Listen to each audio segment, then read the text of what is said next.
given us this morning. turashimiye izina ry'umwami Yesu Kristo. We thank Him in the name of Jesus Christ. Tuzatembera kuko iminota yacu imikeya, So that we're not late, we will start our time as well. turahagurutswa no gusoma amagambo y'Imana We'll start reading the Word of Jesus Christ. aboneka mu gitabo cya Yosuwa That is in the book of Joshua, ibice 23 23, uhereye ku murongo wa 7 starting at verse turagera hepfo kuri 11. down to verse 21. turasoma izina ry'umwami Yesu Kristo. We're reading the name of Jesus Christ. ntimukifatanye n'aya mahanga asigaye muri mwe, ntimukavuge amazina y'imana yabo, ntimukarahire imana zabo, ntimukazikorere, ntimukazipfukamire, ahubwo mujye mwomatana n'Uwiteka Imana yanyu, kuko mwakoze kugeza ubu. Muzi yuko Uwiteka yirukanye imbere yanyu amahanga manini akomeye, ariko mwebwe kugeza ubu ntawahagaze imbere ngo abaneshe, ahubwo umwe muri mwe azirukana abantu 1000, kuko Uwiteka Imana yanyu izabarwanirira kuko yababwiye. Amen. Amen. We'll pray after our brother reads in English in the name of Jesus Christ. Uwiteka Mana ishobora byose, Uwiteka Mana nzima, turagushimira ko turaguhimbaje, izina ryawe riragucyubahiro.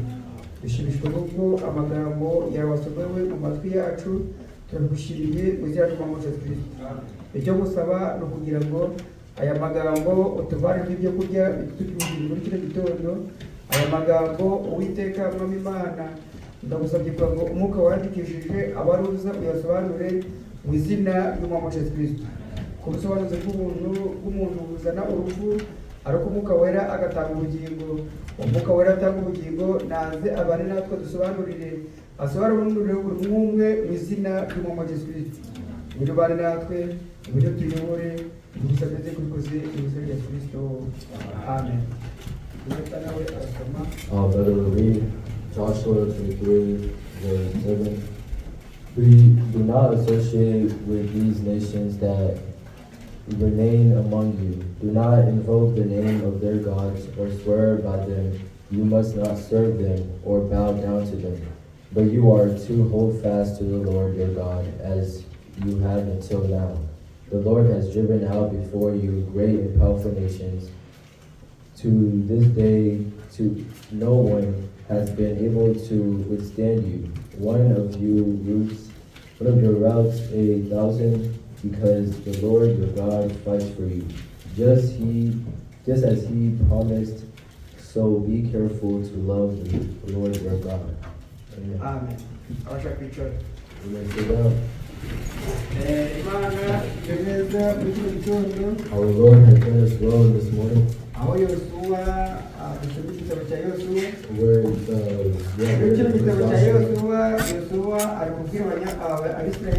this book of Joshua is saying to the Israelites, you who are in the God, you are different from all the nations.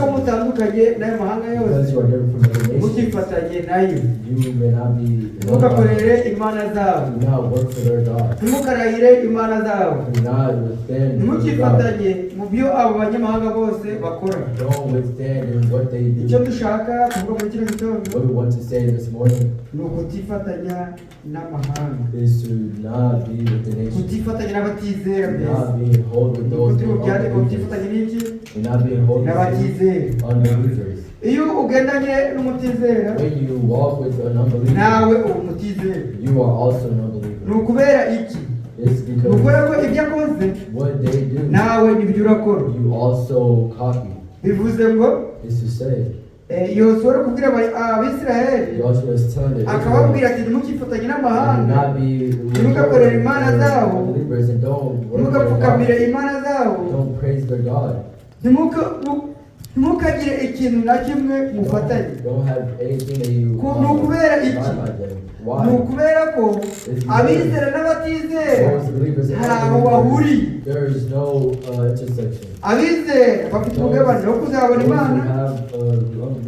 Abizera bafite umugabane wo kuzabona ijuru. Those who believe have a. Ariko abatizera bo and those who don't believe, bazacibwaho iteka. they will be condemned for all eternity. Niko Bibiliya iri kuvuga And that's why the Bible muri says Mariko 16 in Mark iri kuvuga ngo says uwizera azakizwa those who believe ariko utizera we but those who azacirirwaho don't believe iteka. will be condemned for all eternity.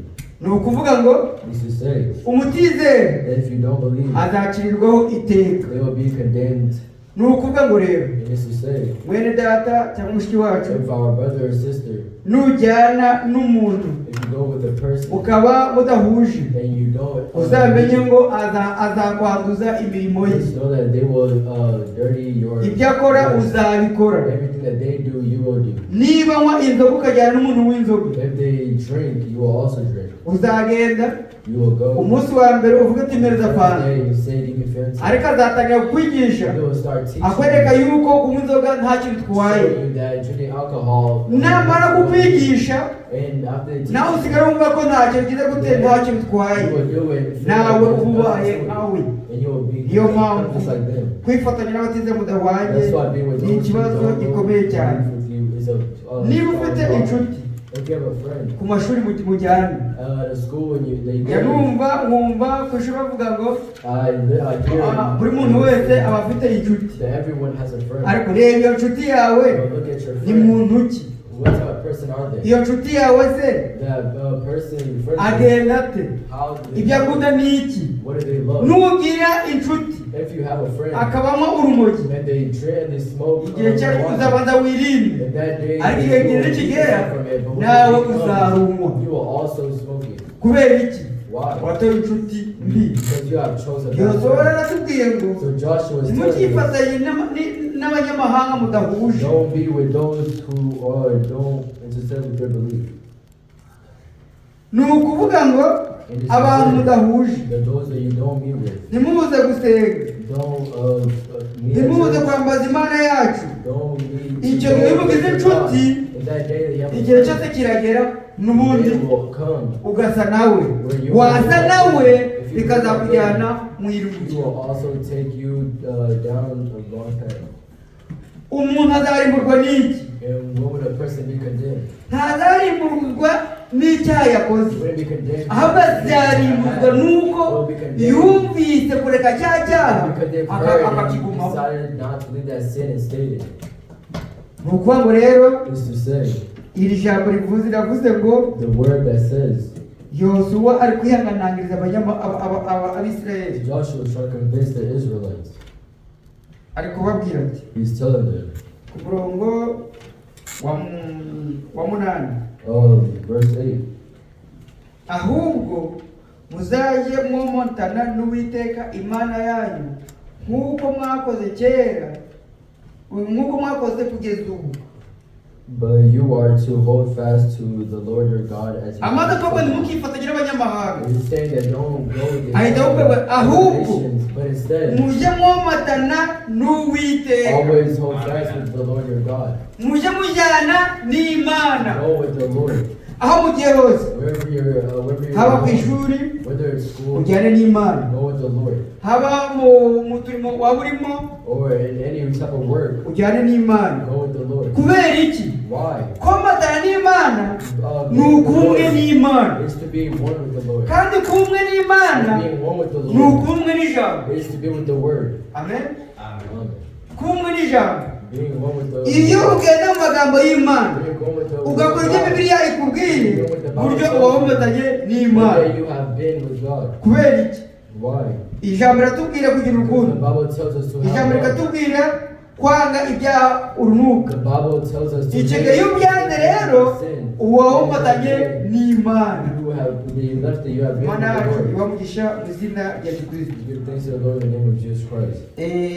Tugira umwanya mukeya, We have a short time. tugira umwanya muto cyane. We have a very small time. Nifuzaga kugira ngo uze kubona akanya gato n'ubundi I hope that we're able to get some time. sigaje iminota itageze nko kuri itanu cyangwa se 15. We have more than 5 to 10 minutes. Ariko But Bibiliya yatubwiye ngo the Bible tells us tukifatanya do n'abatizera. not be hold with unbelievers. Kutifatanya n'abatizera. Not be hold with unbelievers. Uzigara nabo. You will learn from them. Urashobora kuba waba uri kumwe nabo ariko ikintu You kimwe might be able to be with them, but the Bible is ikabya telling us, kubitubwira and it ni wants to ukutubwira ngo tell us imirimo yabo bakora that work we that kwifatanya you nayo. do not be with it. Mana yacu bamugisha mu izina rya Yesu Kristo. Imirimo yabo bakora The works of them we kwifatanya nayo. do not be with Kubera iki? them. Ni Why? ubwoko butandukanye nabo. Because the will that you have separated from them. Muzagenda mubisobanukirwa ko mugenda mukomeza kumva muzakomeza kubisobanukirwa ariko uko kutifatanya n'abatizera birakwiriye kuri buri muntu wese. It's required to everyone. Buri wese hari abantu bajya bakunda imipira sibyo? And many people, there's a lot of people who love to play sports. Ariko muri iyo mipira But in those sports, uzajya umenya ngo you just know niba washobora kugenda ukajya gukina imipira if you are able to go and uzabikoze play niba abafana sports, batakora. you have done what brothers don't do. Nta mufana ujya ugiye kuvuga ngo agiye gukina imipira. There's no brother that says Nta mufana uvuga ngo agiye gukina amakarita. There's no brother who says Igihe cyose wabikoze biba bivuze ngo nturasobanukirwa n'ijambo ry'Imana. I've been translated in the word of God. Nturasobanukirwa ngo umenye ngo umwizera yifata ate. You should know how a believer Abantu benshi and muri mwe ndabizi ko babikora themselves would know that ariko ubikora but those who do, Imana imubabarire bireke. may the Lord forgive them and Kubera iki? from them. Ibyo bituma nta mwanya na mukeya ufata kugira ngo umenye amagambo y'Imana. So that you may know the words of God. Kandi muri iyo mikino yose habamo nko gutukana. And in those places, Muri iyo mikino yose habamo ko umuntu yatsinze. you know that there's I have scored. Ibyo bituruka kwa Satani. All that comes from the devil. Ibyo bituruka kwa Satani burya. Come from Satan. Kubera yuko iyo uri gukina Because when you were playing, ukiri ukuvuga ngo ngiye you gutsindwa. are playing to say that moment to win. Satani ikagutera ibyishimo Satan causes you happiness. by'uko watsinze kandi ari imikino ya Satani yagushyizemo kugira ngo utazabona ubugingo So buhoraho. you may not see eternal life. Mana yacu bamugisha mu nzira y'Imana. Niyo mpamvu That's why imirimo yose y'abatizera all the work of udakwiriye believers, gufatanya nayo. you should not be with both of them.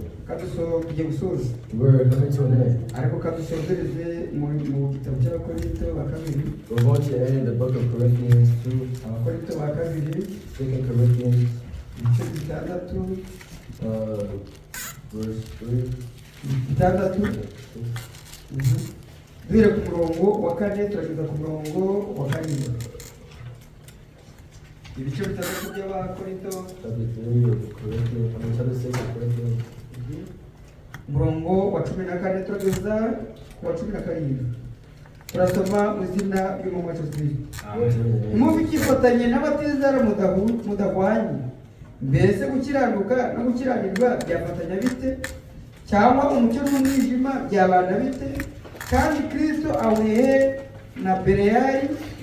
Cyangwa uwizera n'utizera bafitanye umugabane iki?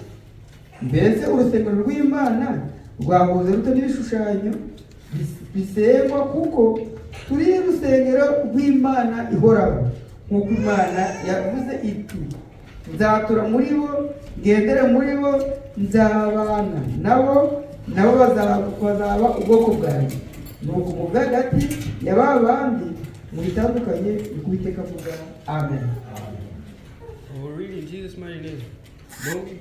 Don't team up with those who are unbelievers. How can righteousness be partnered with wickedness? How can light live with darkness? What harmony can there be between Christ and the devil?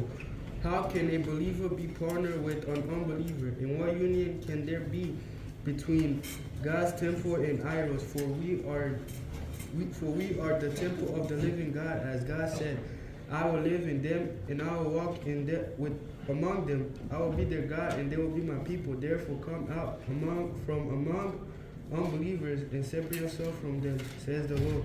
Don't touch the filthy things, and I will welcome you, and I will be your father, and you will be my sons and daughters, says the Lord Almighty. Amen. Amen. Mari kuvugisha izina ry'Imana The Kristo. Lord gives you grace to live just Kutifatanya n'abatizera mudahuje. not being held with Pawulo yaravuze ngo kutifatanya Paul n'abatizera says, mudahuje. don't be with those unbelievers. Mbese kwizera And believing umutizera n'uwizera and unbelieving bafitanye and umugabane ki? unbelieving.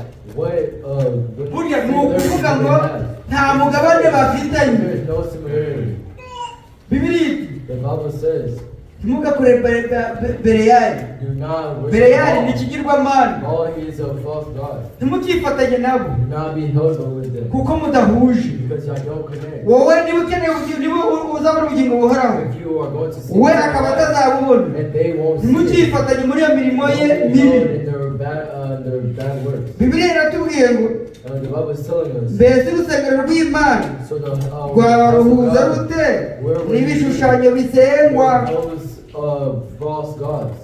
Bibiliya iti And the Bible ahandi aravuga says, ngo mbese ntimuzi ko muri urusengero rw'Imana. don't you know that we're in the house of the Lord? None niba turi urusengero rw'Imana We are the house of the Lord. twahuza dute How can we be n'abantu bafite imirimo ya kamere with those who have tujyanirana morality nabo? and we go with them? Nujyana nabo If you go with them, babwije ukuri, I'll tell you the truth. niba yambara ipantaro Whether we do uzambara it, ipantaro, you will also wear kandi Bibiliya ibita ukuri And the kubitubuza. Bible is stopping us from it. Niyo mpamvu That is why dukwiriye kuba dutandukanye nabo. we must separate ourselves from them.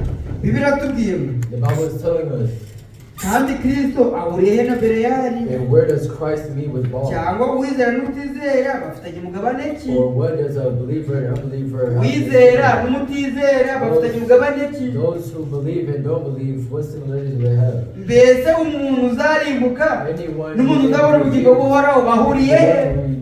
get to the life, where do they meet? Icyo nshaka kubabwira What I want to tell you ni ukutifatanya is to n'abatizera not be hold with unbelievers. ni ukutifatanya n'abatizera Do not be mudahuje. hold with unbelievers that Babwije ukuri. meet. I tell you the truth. Ikintu sekera duca urubanza What ni aya magambo duhora tubabwira buri munsi. separated from them is the Aya magambo every day. iri jambo ry'Imana twumva buri The munsi words of God that we niryo read every day. rizaducira That's urubanza. what will give us peace. Urubanza ruzava muri aya magambo twumvise. Our life will come out of the words that we have read. Ni ukuvuga ngo And this is saying, niba uvuga ko uri umufurere if you speak that you ugomba kuba are utandukanye n'umuntu, and you are separated from ugomba kuba those people, utandukanye n'umutizera, you are to be separate from those ugomba kuba unbelievers. uzi And you are to know uburyo wakwifata uhuye in the n'umutizera. way that you should act from those Mu gihe unbelievers. tutari wamenya uburyo wakwifata uhuye In the nabo, day that you don't know how ahubwo you should ukifatanya act nabo mu from magambo, them, and you ahubwo act in ukifatanya nabo words, mu mikino, and you ahazajya act in niho their uzajya. place. Where they go, you will also go. Ariko biri kutubwira ngo The Bible is telling us tukifatanye n'abatizera tudahuje, not to be with those tukifatanye people n'abantu bakora Not to be imirimo with ya those kamere, who does kuko n'abakora imirimo ya kamere nawe not uzayijyamo. to do selfish Ibyo azakora byose but everything that they uzapfa do, kuba wari mu isegonda you n'ijoro. will also have been Uzakurikiranye done. gutya. You have been done. Niba ufite inshuti mutizera, If you have a friend who you don't believe ufite in, ikibazo kiremereye, you have a heavy problem. ufite ikibazo kiremereye. You have a heavy problem. Inshuti mbi A bad friend igusiga ibibi byayo, covers you in their bad sins. ahubwo wowe But instead you, utegereje ubugingo buhoraho, if you're waiting for umwana eternal life, w'Imana and a child of utegereje God, ijuru, and you're birakwereka ngo waiting, niba akora imirimo you mibi said that if they do mwigishe bad traits, kuyivamo. bad traits, teach them to get out of it. mu mwanya wo kugira ngo akwigishe, In a time ahubwo where wowe they say that you will mwigishe. they will teach Niba you. tumvise If niba they tumvise haven't heard, reka kumugira inshuti, don't make them a friend. reka kuvuga ngo uyu ni Don't boy say that. ni friend wanjye This is my friend. njye byo nzi ko nta basore cyangwa abafure bagira boyfriend cyangwa All I know is that brothers and sisters don't have. niba mubikora friends. icyo ni If you ikimenyetso do it, cyo know kuzabujijwe. that is a way that you will not see heaven. Niba mufite inshuti If you have a friend, boyfriend ukagira girlfriend, a boyfriend, or ukaba uri girlfriend, umufure ukaba uri and umusore, you are a brother ntabwo and utegereje. sister, there is no heaven you're Ntabwo pe waiting for. There is not. kuza gusenga hano ni umuganda, Here is a way. kujya gusenga hano ni iki? Ni umuganda uri gukora, Is a work that you are doing, kuko ibyo ngibyo because that bikorwa n'abamonde. is done inshuti yawe yakagombye kuba mwene so. your friend who's meant to be your brother. Inshuti yawe yakagombye kuba muhuje muzarega mu ijuru. Your friend who you're supposed to be seeking heaven with. Niba ufite rero inshuti ku ruhande, If you have friends to the menya side, ko kuza kwicara hano ni ugushyushya intebe. know that coming here is just to heat the seat. Ni ukuza ugashyushya intebe, It's just coming to heat the seat. ukaririmba, And you sing, ugasenga se, and you pray, Ntabwo and utegereje. pray, and there's no happy. Pima kwica ni ukuri. What I'm telling you is the truth. Nabizi yuko I know njya numva ngo buri muntu wese afite friend. that everyone has a friend. Friend wawe yakagombye umufure cyangwa umuseri. Your friend should be your brother or sister. Niba atari we, If it's not, inzira yawe iri kujya gihonomo. your route is going. Reka dusoze rero, So let's come to an ariko end. babwiye ngo God told you ntukifatanye n'abatizera. not be held with those unbelievers that you don't. Ntukifatanye n'abafite imirimo Do y'umwijima. not be held with those who have. Kuko nta darkness. mugabane n'umwe muhuje. Because there's not one similarity that y'all have in common. Nta mugabane n'umwe mufitanye. There's not one similarity that y'all Umwe have. afite ibyiringiro byo kuzabona Imana, There's one that undi nta has byiringiro byo kuzayibona, ahubwo ategereje umuntu utazima cyangwa se gucibwaho iteka. The other one's waiting for help and condemned life. Ategereje gucibwaho iteka. They are waiting to be. None umutegereje gucibwaho iteka niwe wagize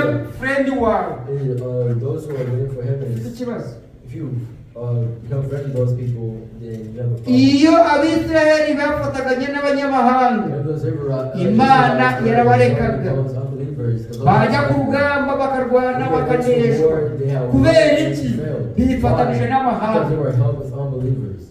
Kubera iki? Why? Bifatanije n'abatizera. Because they were held with those who don't believe. Kubera iki? Why? Bakoze iby'Imana What they idakunda. have done what the Lord doesn't love. Iyo ukoze iby'Imana idakunda, If you do what the Lord doesn't Imana love, irakureka. the Lord leaves. Ukayishaka amaso hayo ntuhabone. You will look for him and you wouldn't find him.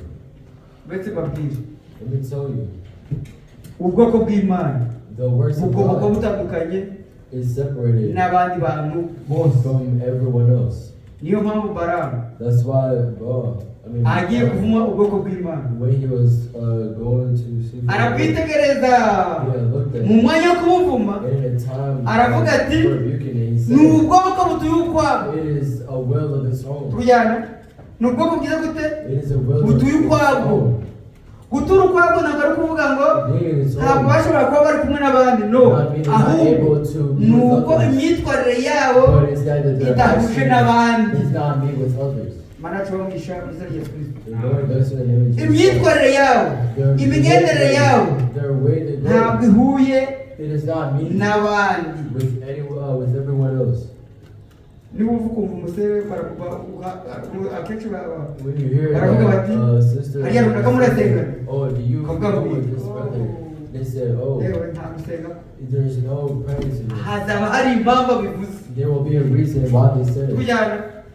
Are we going Impamvu yo kuvuga ayo magambo ni uko babona imirimo ye bagasanga ari iy'agipagani, bakavuga ati biratangaje ndi kumva They say, I'm atagukunda. surprised I see that they're not brothers. Murasenga na yewe. You pray together and you say Nyamara yes. umuzima mugifite umukristo. And you think that you Ntawe. there's not one. Duhura mu kabari, We are duhura ahantu runaka, or we meet. yanga abandi, They hate ibintu others nk'ibyo. and things like that. N'ubu umuntu akubwiye gutyo, If you hear that someone uzamenye says ngo something like uwo that, muntu afite ikibazo then kiremereye. you must know that that person has Turi gusoza rero, and we're coming to ariko an end. mbabwira ngo tukifatanye n'abatizera bidahuje. God tell you don't meet with those unbelievers that you don't connect. Tukifatanye n'abantu Do not bakora be imirimo ya kamere. with those who do things of Nashoje their own. ariko mbashishikariza ngo But we're going to ibyo end. I'll nababwiye tell you mubizirikane. what I'm telling you. Ibyo ngibyo navuze withhold. nibyo bizagaruka guca And urubanza. what will come is what Ibi ngibi dusomye muri Bibiliya There's a way I've read nibyo the bizagaruka Bible. gucira urubanza. That's what will come and save you. Tekereza rero kuba wararuhiye ubusa, Contemplate on that you have cried for nothing ukaruka kuryama and you weren't able to sleep, ugiye gusenga, and you were going to pray ukaruka kuryama and you refused to sleep, ugiye kugirira Imana, then you're going to ejo mu gitondo and in the morning ukamugiye muri bikira. you've gone into condemnation. Ntacyo byabikoze. There's nothing Aho kugira ngo nze gusenga I'm saying I'm coming nari to kumva pray, ijambo ry'Imana kuri and buri I'm gihe, not able to hear that I'm going to word haza and gushyushya intebe gusa. we just came to eat the seed.